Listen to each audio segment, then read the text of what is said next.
Oke, pertanyaannya nanti akan dicantumkan ada di layar ya.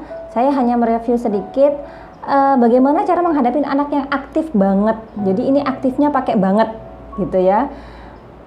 Perilakunya adalah hingga memukul, nonjok, nendang. Dan kalau dikasih tahu, dia pukul balik.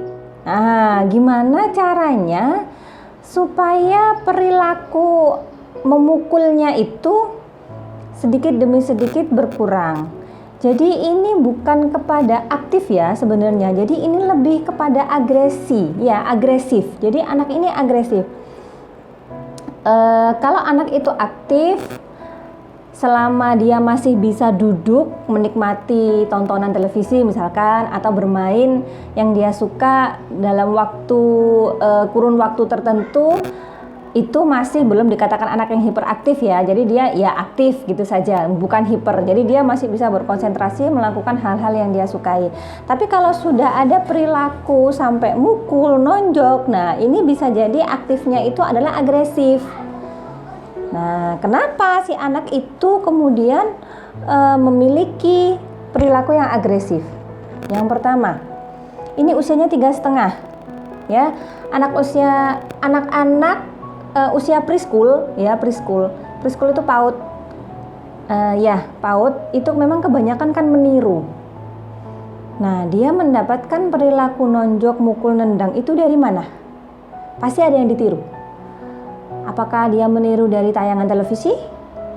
Apakah dia meniru dari teman sepermainan? Atau dia meniru dari orang dewasa yang ada di rumah? Nah, ini harus ditelusuri. Jadi, cari dulu penyebabnya. Kenapa si anak ini perilakunya kok agresif? Gitu ya. Untuk anak usia 3,5 tahun mungkin agak lucu gitu ya. Jadi kalau orang dewasa melihatnya itu, kok lucu sih dia, kok kalau dikasih tahu gini kok ekspresinya marah kok begini. Tapi begitu usia nanti menginjak 4, 5 itu sudah nggak lucu lagi, itu sudah merusak ya, destruktif. Jadi sebaiknya memang di usia dini ini segera untuk diatasi. Caranya yang pertama adalah cari tahu sumbernya dari mana, perilaku itu dari mana, gitu ya. Kalau itu sumbernya adalah dari orang dewasa yang ada di dalam rumah, silahkan untuk membuat peraturan bagaimana cara berperilaku yang baik, dan ini harus disepakati oleh semua anggota keluarga yang ada di dalam rumah. Semisal di rumah ini ada kakek, nenek, ayah, ibu, tante, om, kemudian ada pengasuh misalkan, semua ini harus konsisten. Ya, harus konsisten agar supaya terjadi perubahan perilaku kepada si anak. Tapi bagaimana seandainya si anak ini mendapatkan perilaku itu dari temannya, teman sepermainan misalkan? Apakah orang tua kemudian serta-merta melarang kamu nggak boleh main sama anak itu karena anak itu nakal, karena begini, begitu? Apakah seperti itu? Kalau anak-anak dilarang, dia pasti akan makin penasaran, ya. Jadi setelah ada peraturan di dalam rumah, kemudian orang tua dan orang dewasa yang lainnya memberikan edukasi. Contohnya, ini nggak baik. Kenapa? Karena kalau dipukul sakit, gitu ya. Atau misalkan dia nonjok gitu, jangan nonjok, nggak boleh. Kenapa? Sakit dong. Coba emas atau adik kalau ditonjok rasanya gimana? Nggak enak kan? Nah, seperti itu. Kalau ada teman sepermainannya yang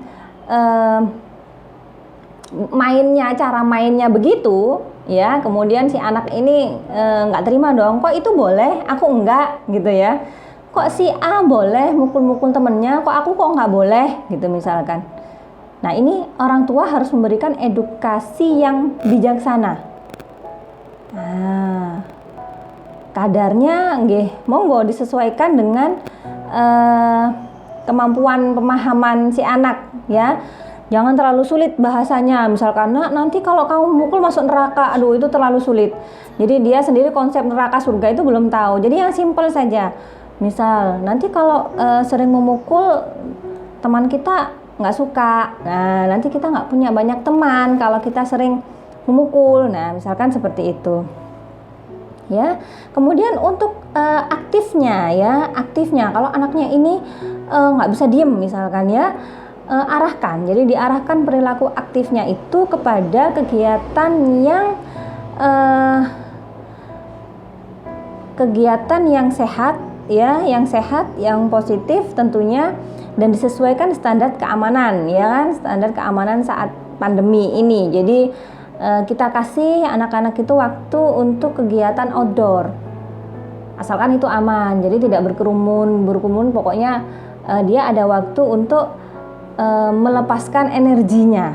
Biasanya seperti ini anak laki-laki ya, jadi mereka nggak bisa duduk anteng dalam sekian jam gitu, nggak bisa. Mereka pasti cari-cari apa-apa gitu ya untuk melepaskan energinya. Kemudian yang berikutnya adalah usia 3 sampai 3,5 tahun itu memang masanya masih masa tantrum. Jadi kalau dia marah atau dia merasa cemas atau dia emosinya sedang tidak bagus, pasti akan muncul perilaku yang menurut orang tua itu tidak sesuai gitu ya secara sosial. Nah ini harus diatasi, tantrumnya itu harus diatasin. Jadi sedangkan mengatasi tantrum itu sebenarnya banyak caranya ya, disesuaikan dengan kebutuhan anak-anak kita.